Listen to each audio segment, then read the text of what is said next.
What's going on, guys? Welcome back to another episode of Coast to Coast. I'm your host, Liam Willerup, and it's been a long time since we've dove into the NFL, but with free agency coming around the corner and the NFL draft starting in April, I wanted to start off by looking at teams in the AFC that I think have the most pressing questions to answer heading into this offseason. Make sure to leave a comment down below what you think are other questions some teams will be answering this offseason and what you think of the situations I propose for the following AFC teams. Make sure to like and subscribe if you want more videos like this. Let's hop straight into this. The New York Jets fired head coach Robert Saleh during the season and have replaced him with former Detroit Lions defensive coordinator Aaron Glenn to be the franchise's next head coach. While there's plenty of questions to answer in New York after regressing from 2023 to 2024, all the questions stem with Aaron Rodgers, as he's not expected to be with the team this coming season. Therefore, what direction should they go? Would they taking their quarterback situation into play? Is it a young guy, a veteran? I got my case right here. As mentioned, the New York Jets and Aaron Rodgers are expected to part ways this offseason, meaning the Jets will head into 2025 with a quarterback room comprised of Tyrod Taylor, Jordan Travis, and Adrian Martinez.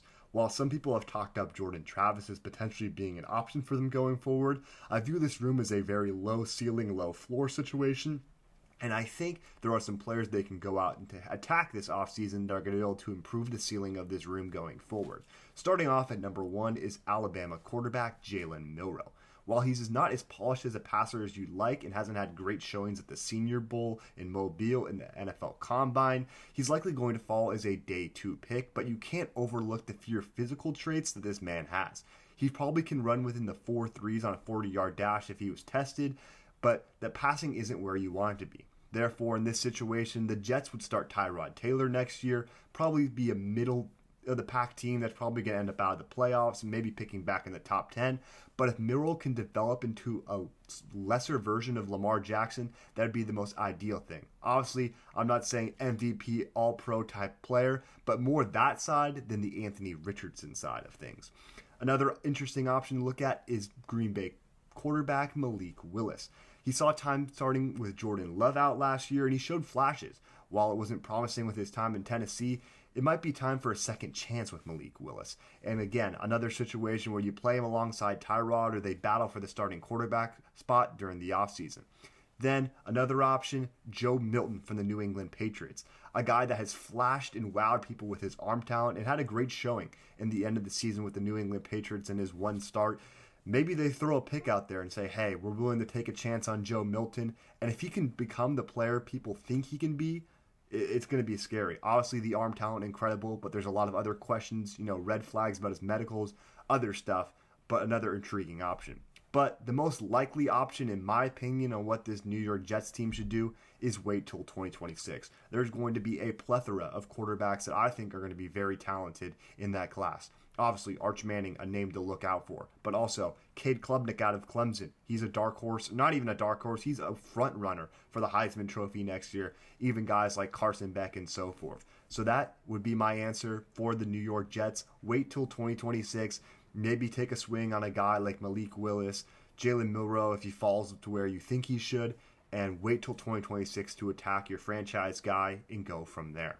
Another team in the AFC set to have a lot of questions this offseason is the Cincinnati Bengals, as Jamar Chase will be looking for an extension after having the Triple Crown this year, while T. Higgins received the franchise tag and Joe Burrow is already one of the top paid quarterbacks in the NFL. With that being said and so much money tied up in three players, does it make sense for this team to pay both T. Higgins and Jamar Chase going forward? My answer right here.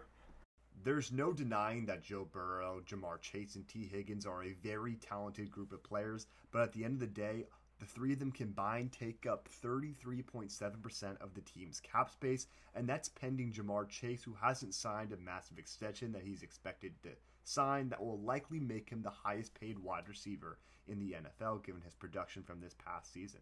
In this case, with T. Higgins on the franchise tag, I think it only makes sense if the Bengals look out to suitors such as the New England Patriots and Los Angeles Chargers and try and trade T. Higgins away for what they can get.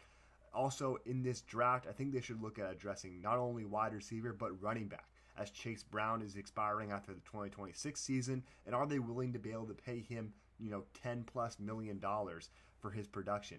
And a loaded running back class that might be one of the best we've seen in a long time in terms of prospects and just amount and volume. I think they should be attacking that this year. I think that a lot of young weapons should be some things they go after, maybe even take some flyers on some guys. But I think this is an offense that can be built around Jamar Chase and obviously Chase Brown for the time being. And I think having T. Higgins on the roster just taking up so much percentage of the cap alongside Jamar Chase and Joe Burrow is just bad business for this Bengals team.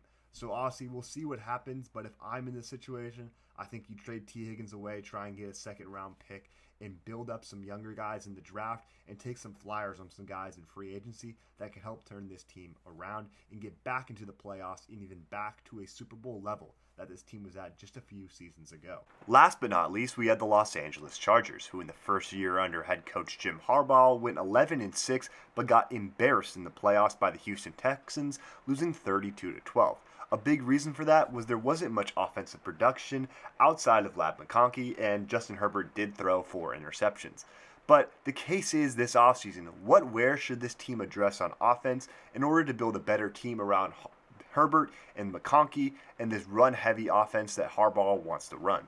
Starting off the list of offensive needs for this Los Angeles Chargers team, running back has to be at the top of the list. While J.K. Dobbins had a great year last year, bouncing back from injury, he ended up battling injuries at the end of the season, and now his medical history is kind of a red flag, more than it already was to begin with.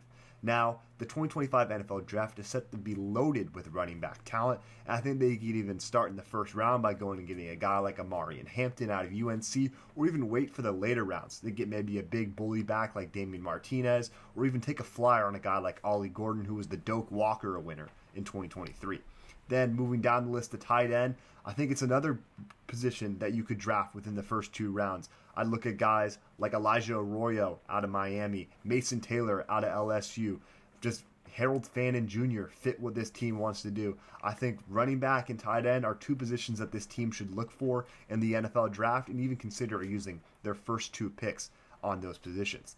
Then moving down to wide receiver 2, since from what I've seen, I think Lab McConkey can be a number 1 guy, but I think he'd be best suited with having a number 1B alongside him. I think call up the Cincinnati Bengals. What's your number for T. Higgins? Or Seattle, apparently DK Metcalf has asked out for a trade.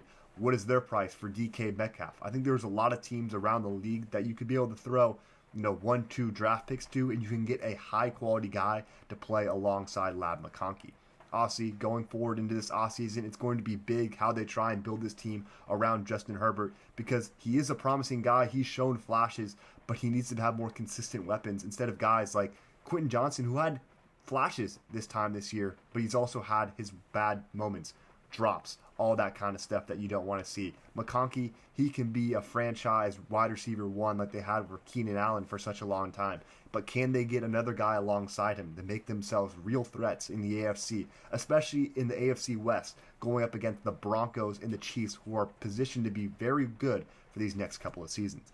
Thank you all so much for watching. Make sure to leave a comment down below. Tell me what you think about my suggestions, or what you would do differently, or what other teams you think I should answer questions on. Make sure to like and subscribe for more content, and we'll get back to you next time. Cheers.